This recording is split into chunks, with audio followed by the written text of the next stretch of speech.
Yeah, we have Laura here now. If you have a question, please raise your hand.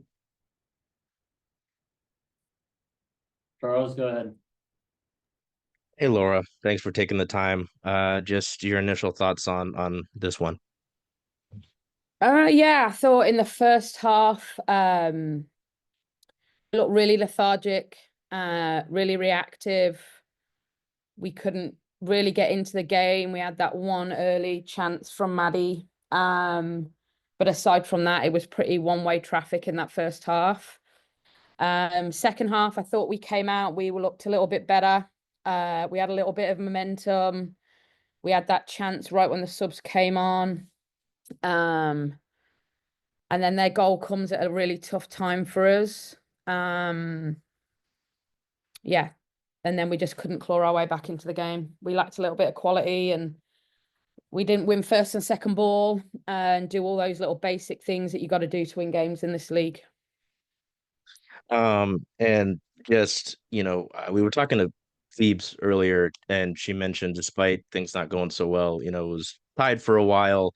What did you think of the way you guys defended in that first half, despite, things not going well too early with the goal in the eighth, and then, Angel City getting a lot of chances up till the break? I thought in the box we defended well, but I just saw the stats. Like I think they had 48 touches in our box in the whole game. Like that's because our defending wasn't good enough higher up the field, and we need to solve that. And that's on me. We had a game plan, it didn't work. We needed to change it. We changed it. We got a little bit better, um, but yeah, I said to the players at the end, I think the biggest thing we've got to do from tonight is learn from it. Because we can't let this be the thing that defines us, you know. So, I think we need to understand why we were the way we were tonight, and obviously try and solve it for the next game. Thanks, Charles. Jada, go ahead. Thanks.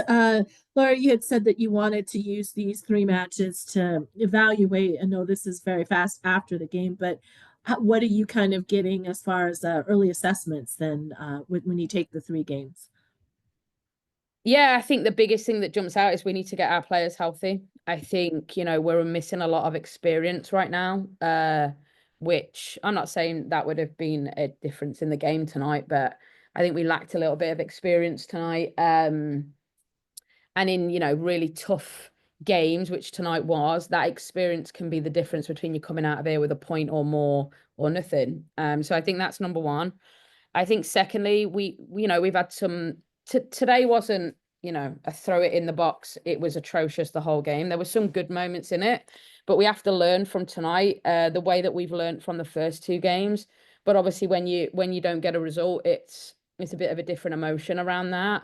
And yeah, we've got to understand that, teams will have watched us play. They'll want to compete against us because they know that we're playing some decent football.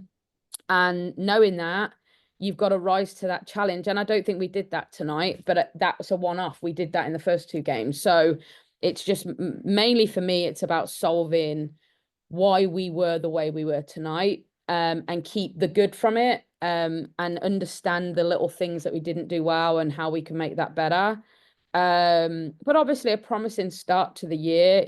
We've got a lot of young talent coming through, and we've got to try and work out ways in which we can mix that experience and talent together in better ways than we did tonight, really. And then you had mentioned the experience. Obviously, one of those is Lynn.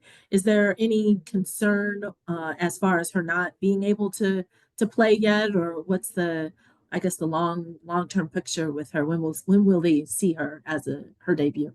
I don't know the answer to that. I'm hopeful it will be against Orlando, but I don't know the answer to that. Thanks, Jada. And then we'll go to Van. Yeah, I was just curious how I know Fishluck was out today, Jess was out, so I think that made a big impact on the midfield. So what is the plan moving forward? Like if she's not included, how you deal with that? Yeah, obviously we went with Sammy Mazer today, which she's deserved that opportunity, and I thought that she did some good things. I think, yeah, Jess is a miss to any team. But we've got to work out ways in which when not just her qualities not on the field, but her leadership, right? Like not having Lynn, Jess, Lou on the field, like that's big for us. So we've got to work out ways when those people aren't around, like who can step up and bring that leadership role and steady the ship for us in those moments. And I think that's a key factor to us. And yeah, in answer to your question directly, I don't know what we would do if Jess couldn't play in the next game, but I think we have to make sure that it wasn't necessarily just a midfield issue for me today, but I think we've just got to be a bit better in our clarity of what we want to try and go out and do in the game. And I felt we had it going into the game, but we didn't execute it. And whether that was because we conceded early and it knocked us, I don't know. But we need to get to the bottom of that, I think. And do you think that Claudia is stepping up more in a leadership role in the back line compared to Yeah, I the mean, others? obviously she's young, but she's now in her 3rd year of starting. And she didn't have to make too many saves tonight like she did last week, but she had to do a bit with her feet, and I think we can get her a little bit better at that. But yeah, you know, she's got to keep evolving in that leadership role, because I think being a starting goalkeeper in this league, no matter who you are, you've got to have that in your locker. Thanks, Dan. Charles?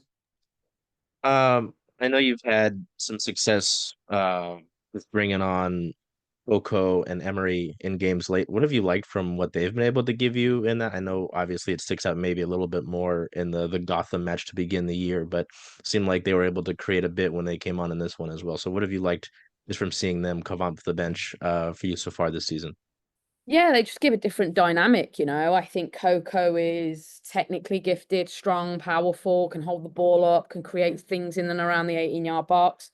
Emery's really good 1v1, has great service from wide areas. So we know that we have that mixture, right? And I think we've obviously gone with Anna and Maddie out wide for most games this year. But the aim is that we have 6 forwards, 7 if you include Mercado, that can sort of like, it's which 3 we need to start, which 3 we need to come on. How we can sort of balance that, I think, is what we're looking for. And hopefully there'll be a day where I can really choose between all 7. I can't wait for that. I know you'll figure it out. We'll hear the word quality a bit more. And then I'd just like to ask, I know you mentioned you're not totally sure on a timeline for Lynn, and I know you were asked about Jess. Do you imagine? We'll ask you how we did after the Carolina match. Do you have optimism for Jess, for Orlando, and then what about Jordan Heidem? I know she missed this one as well. Yeah, I'm pretty optimistic, all 3. Jess has actually gone to Wales camp. So Jess was like 24, 48 hours away from playing. Like if this game was in a day or 2 days, she would have been able to play. Lynn and Jordan are both back on the field. They're both training. So that's where we're at with them. I think it's just to hopefully can we have no setbacks and make sure that we can push them through. Thanks, Charles. All right. Thanks, everyone. Thanks, Laura. Thanks.